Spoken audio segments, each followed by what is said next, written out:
You can think intellectually in a no-think way. That's the art. It doesn't mean not to have any thoughts at all. It means not to be fooled by thoughts, not to be hypnotized by the forms of speech and images that we have for the world, not to be hypnotized by them into thinking that that is the way the world really is. Don't let words limit the possibilities of life. The easiest thing I've done was to get out from under the labels and to live the life that I live. The most difficult thing I've ever done was to believe that I can do it. When you don't know what's impacting you, and it's something that's holding you down and you're not aware of it. You live in a dominant culture that is designed to destroy your sense of self and your belief in yourself, and you have to learn ways in which you can begin to connect with this power that you have within yourself to handle where you are. The key is to be constantly in a perpetual process of discovering the truth of who you are and fighting constantly to look for ways in which you can escape the inner conversation. Now it's the mental game. And that's where people get lost in life, get lost in that next level. You must get your fucking self out of the fucking sewer. No one's coming in the fucking sewer to get you. It's dark, it's nasty, there's rats down there. It's your brain. You are the only person that can pull yourself out. The easiest thing in the world to do is to complain. The easiest thing in the world to do is to be negative.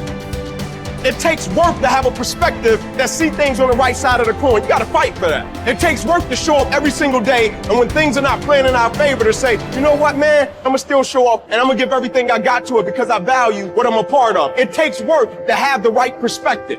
Turn off things that can contribute to your fear. Turn a deaf ear to people that all they can do is talk about how negative things are because they have bought into the consciousness of the world. Start attending workshops, seminars, listening to tapes on a daily basis to begin to recondition your mind, to retrain your thinking. Faith comes by hearing and hearing and hearing. Listen to things that can empower you, that can enable you to create a new reality for yourself and a new life for yourself. Develop the interior core where it doesn't matter if people call you crazy. One of the things limiting you from your income, your impact, a world-class life, you care too much about what people think about you. Everyone has an opinion. Why let the opinions of other people deny you from a life that will make history? If you are distressed by anything external, the pain is not due to the thing itself, but to your estimate of it. And this you have the power to revoke at any moment.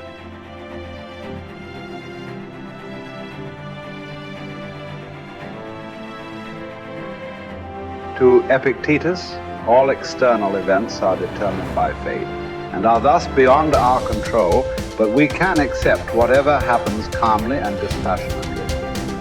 Individuals, however, are responsible for their own actions, which they can examine and control through rigorous self-discipline. Suffering arises from trying to control what is uncontrollable or from neglecting what is within our power. As part of the universal city that is the universe, human beings have a duty of care to all fellow humans.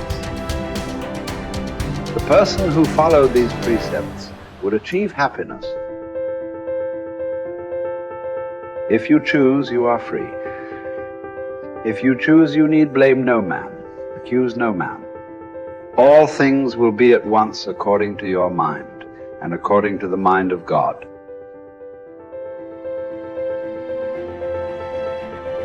Richard Wright said it best. He said, the impulse to dream has slowly been beaten out of me through the experiences of life.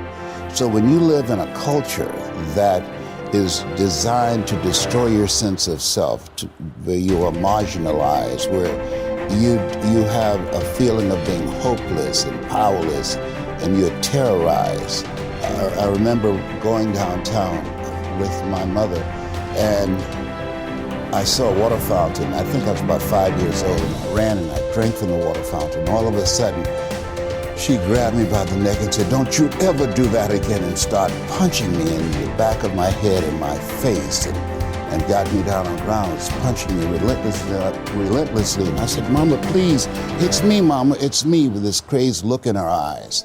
And then a white policeman came, and he had a nightstick in his hand. He was hitting it in his left hand. He said, "Okay, all right, you beat that little nigger boy enough.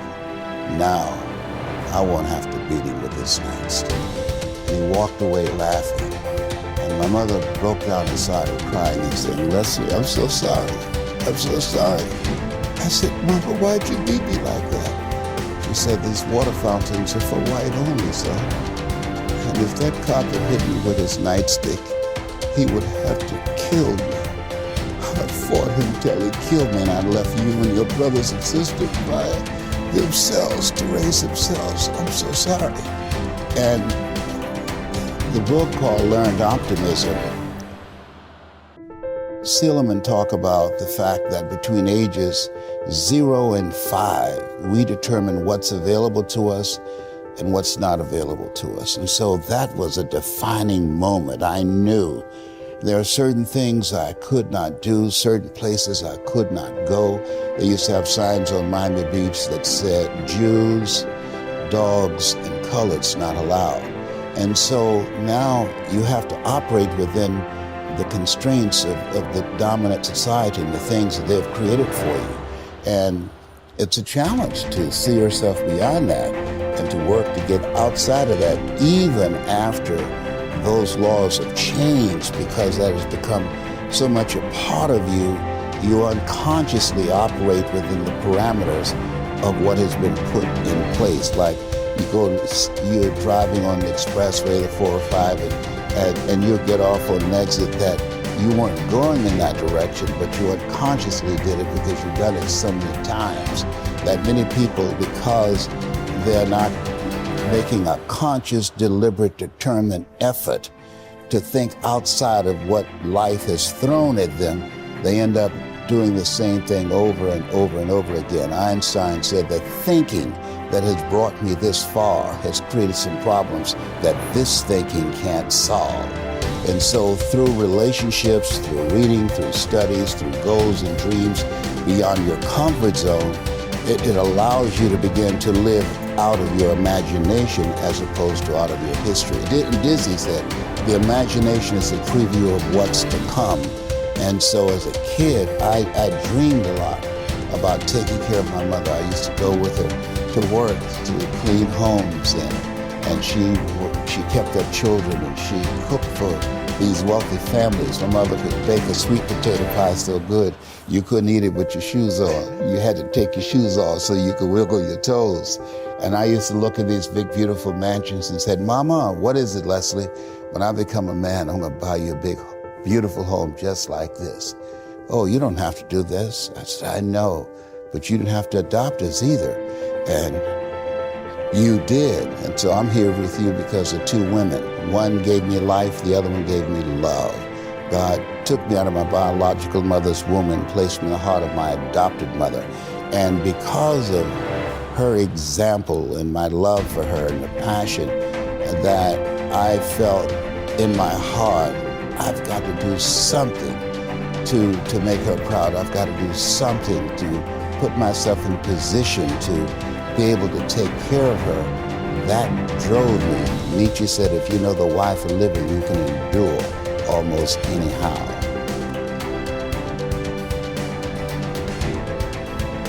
You journey to Olympia to see the work of Phidias.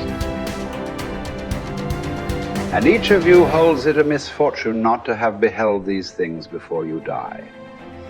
Whereas when there is no need even to take a journey, but you are on the spot with the works before you, have you no care to contemplate and study these? Will you not then perceive either who you are or unto what end you were born, or for what purpose the power of contemplation has been bestowed on you? Well, but in life there are some things disagreeable and hard to bear. And are there none at Olympia? Are you not scorched by the heat? Are you not cramped for room? Have you not to bathe with discomfort? Are you not drenched when it rains? Have you not to endure the clamor and shouting and such annoyances as these? Well, I suppose you set all this over against the splendor of the spectacle and bear it patiently. What then? Have you not received greatness of heart, received courage, received fortitude? What care I, if I am great of heart, for aught that can come to pass? What shall cast me down or disturb me? What shall seem painful? Shall I not use the power to the end for which I received it, instead of moaning and wailing over what comes to pass? If I show you that you lack just what is most important and necessary to happiness, that hitherto your attention has been bestowed on everything rather than that which claims it most, and to crown all, that you know neither what God nor man is, neither what good or evil is, why, that you are ignorant of everything else, perhaps you may bear to be told. But to hear that you know nothing of yourself, how could you submit to that? How could you stand your ground and suffer that to be proved? Clearly not at all. You instantly turn away in wrath. Yet what harm have I done to you?